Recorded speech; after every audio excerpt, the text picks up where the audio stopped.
Hello America, this is Call of Duty Goddess. Today is April 14th, 2016.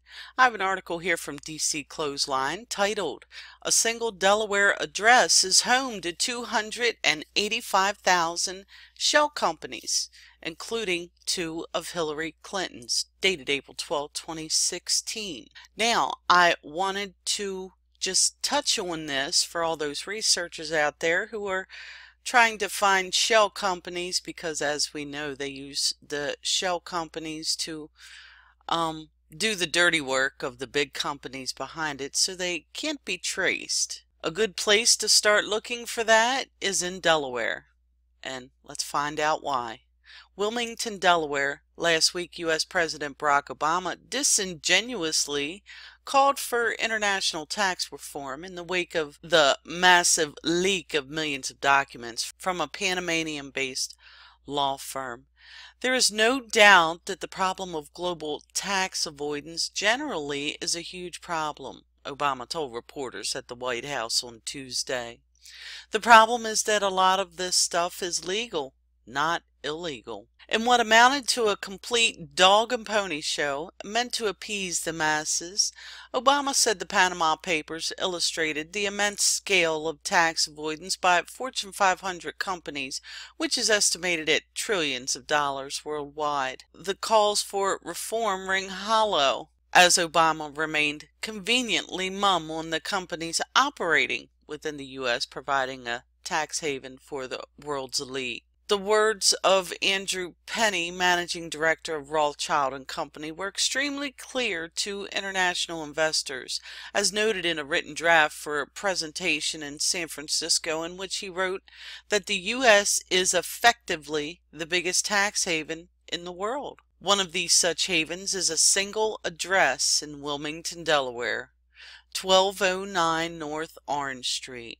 According to the Washington Free Beacon, has become known in recent years as the epicenter of U.S. corporate secrecy. The squat, split-level building is the official address of over 285,000 companies, many of which are looking to take advantage of Delaware's Panama-like secrecy rules, tax incentive, and business-friendly case law. What sets this shell company factory aside from the rest is the fact that within those 285,000 business fronts is a company owned by a Democratic presidential candidate and likely the next president of the United States, Hillary Clinton. As the Washington Free Beacon reports, Hillary and Bill Clinton quietly set up two shell companies listed at 1209 North Orange Street in 2008 and 2013. The names of the companies, but not their location, were first made public in their tax filings released by Hillary Clinton last year.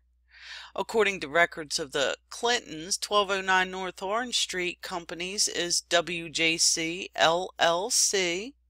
See, all of the shell corporations are limited liability corporations for some odd reason, which was set up by Bill Clinton in 2008 as a pass-through for his consulting fees. Another company at the same location, GFS Holdings LLC, was set up in February 2013, 1 week after Hillary Clinton left the State Department. Hillary Clinton received $5.5 million from her book publisher Simon & Schuster through the company. So see, ladies and gentlemen, they are able to use these LLCs to funnel money in and out of, to basically launder money. Now, one of the big things that these people like Hillary Rodham and Bill Clinton, I like to call them Billary, one of the big things that they use to launder their money and make it squeaky clean is their global initiative, is their nonprofits. All of the players in the game seem to have a nice little nonprofit sitting right next to them that they can launder money in and out of. It's a dirty little tactic, but it's obvious what it's being used for. Anyway, Let's get back to the article. If you imagined a building with 1,000 corporations in it, you'd imagine a building like the Empire State Building, said Richard Phillips, a senior policy analyst for Citizens for Tax Justice. But apparently 285,000 companies claim 1209 North Orange Street is their address. What this shows is this is not really the address of companies that are doing real business. This is the address of a lot of companies that are just shell companies, he added. And if you look, they're LLCs. In this case, it doesn't even look like they have mailboxes. They just claim that address as the places they're doing business, even though they're not doing business there. The reason Delaware is such a popular state to house corporate entities is because of their tax laws and unique litigation process that allow companies to shield themselves from liability and operate in secrecy.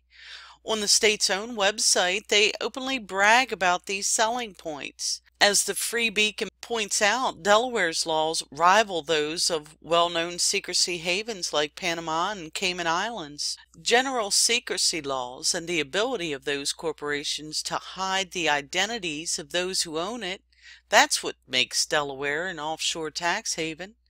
And that's what makes it just as bad as the Cayman Islands, said Phillips.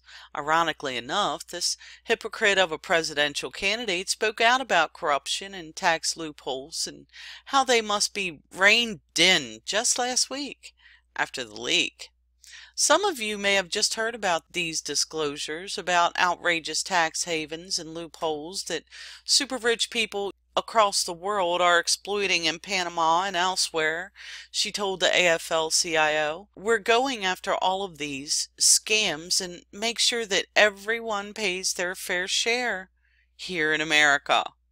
I'm going to hold them accountable, and we're going to have a special effort to track down all of these resources wherever they might lead. Apparently, Hillary Clinton has not met Hillary Clinton, or she would have turned herself in right then. But as the public has begun to learn, Hillary Clinton's criminal history has no bearing on her political success, as she operates outside the laws of which govern the peasantry.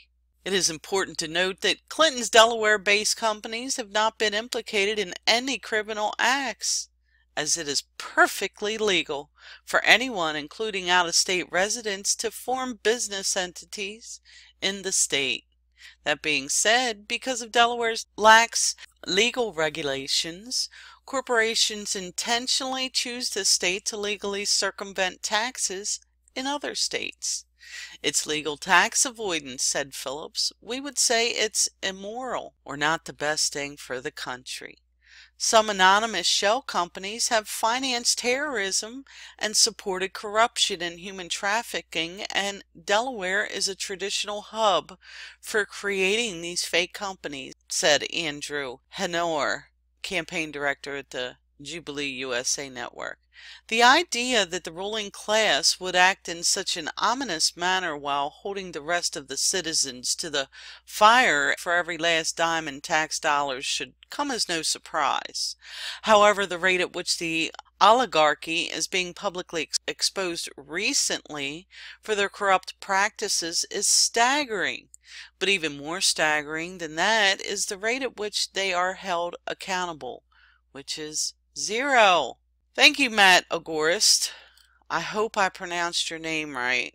What a wonderful article. So, for all you people out there researching, trying to find the corporations out there and how they do this, how they get away with it, how they hide, look no further than Delaware, ladies and gentlemen. And you may even want to check out the address of 1209 North Orange Street. This is Call of Duty Goddess signing off, and as always, happy hunting. I got your 6.